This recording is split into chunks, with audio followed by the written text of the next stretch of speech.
ഇന്ന് നമുക്ക് ചോറിൻ്റെ കൂടെ കഴിക്കാൻ പറ്റുന്നതും 4 മണി ചായയുടെ കൂടെ കുടിക്കാൻ പറ്റുന്നതും സൂപ്പർ ഒരു ഐറ്റംസാണ് നമ്മളിന്ന് ട്രൈ ചെയ്യാൻ പോകുന്നത്.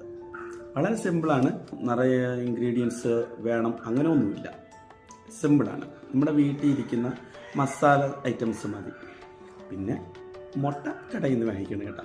കുഞ്ഞുമുട്ട ഉണ്ടല്ലേ, കുഞ്ഞുമുട്ട മനസ്സിലായ, കാടമുട്ട കാടക്കോഴിയുടെ മുട്ട വെച്ചിട്ട് നമുക്ക് റെഡിയാക്കി എടുക്കാൻ പറ്റുന്ന സൂപ്പർ ഒരു മസാല മുട്ട റെസിപ്പിയാണ്.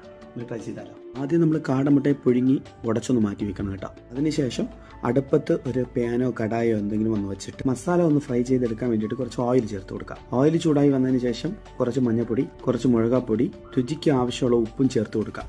ഇത്രയും മസാലേനെയും നമ്മൾ യോജിപ്പിച്ചെടുക്കണം. ഇനി പുഴുങ്ങി നമ്മൾ റെഡിയാക്കി വെച്ചിരിക്കുന്ന കാടമുട്ടേനെ ഒന്ന് ഇത് ആഡ് ചെയ്ത് കൊടുക്കാം. ഇനി ഒരു കരണ്ടി വെച്ചിട്ട് നമ്മളൊന്ന് മിക്സ് ചെയ്ത് കൊടുക്കാം. എല്ലാ ഭാഗത്തും എരിവും ഉപ്പും പിടിക്കാൻ വേണ്ടിയിട്ടാണ് ഈ മിക്സിങ് ചെയ്ത് കൊടുക്കുന്നത്. ഇതിനൊരു ഫ്ലേവറിന് വേണ്ടിയിട്ട് നമ്മളൊന്ന് ചിക്കൻ മസാല ഒന്ന് ചേർത്ത് കൊടുക്കാം. അതിൻ്റെ ഒപ്പം ഗരം മസാലയും നമുക്കൊന്ന് ചേർത്ത് കൊടുക്കാം. ഇനി നമ്മൾ ചേർത്ത് കൊടുത്ത എല്ലാ മസാലകളും ഈ മുട്ടയിലൊന്ന് പിടിച്ചു വരണം. അത്രയും നേരം നമ്മളൊന്ന് ചുറ്റിച്ചു കൊടുത്തുകൊണ്ടിരിക്കണം. കൈവിടാതെ നമ്മളൊന്ന് ചുറ്റിച്ചു കൊടുത്തുകൊണ്ടിരിക്കുമ്പോൾ ഇതേപോലെ അടിപൊളി മസാല റെഡിയായി വരും കേട്ടോ.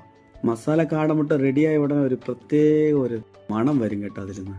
ഇനി റെഡിയാക്കി എടുത്ത മസാല കാടമുട്ടേനെ വേറൊരു പാത്രത്തിലേക്ക് നമുക്കൊന്ന് മാറ്റിയെടുക്കാം. അടിപൊളിയായിട്ട് റെഡിയായി വന്നിട്ടുണ്ട് കേട്ടോ. ഇനി സെർവ് ചെയ്യേണ്ട പ്ലേറ്റിൽ ഒന്ന് മാറ്റി കൊടുത്ത് നമുക്കൊന്ന് കഴിച്ചു നോക്കാം. ഇനി ഒരു ടൂപ്പിക്ക് വെച്ച് ഒന്ന് കുത്തി കഴിക്കാൻ കേട്ടോ. അടിപൊളി ടേസ്റ്റാണ് മക്കളെ, അടിപൊളി ടേസ്റ്റാണ് കേട്ടോ. നിങ്ങളും മാർക്കറ്റിലെല്ലാം പോകുമ്പോൾ 30-35 രൂപയേ ഉള്ളൂ ഒരു കവർ. അതിൽ 10 എണ്ണം ഉണ്ടാവും. നിങ്ങൾ ഒന്ന് മേടിച്ചൊന്ന് ഇതേപോലെ ഒന്ന് ട്രൈ ചെയ്ത് നോക്കാം മക്കളെ. നോക്കിയിട്ട് നിങ്ങളുടെ ഫീഡ്ബാക്കിനെ ഒന്ന് കമൻറ്റ് ചെയ്യാൻ മറക്കല്ലേ. ലൈക്ക് ചെയ്യാനും ഷെയർ ചെയ്യാനും സബ്സ്ക്രൈബ് ചെയ്യാനും മറക്കല്ലേ. പിന്നെ ഈ ഒരു വീഡിയോ ആയിട്ട് പെട്ടെന്ന് കാണാം. Tata bye, see U.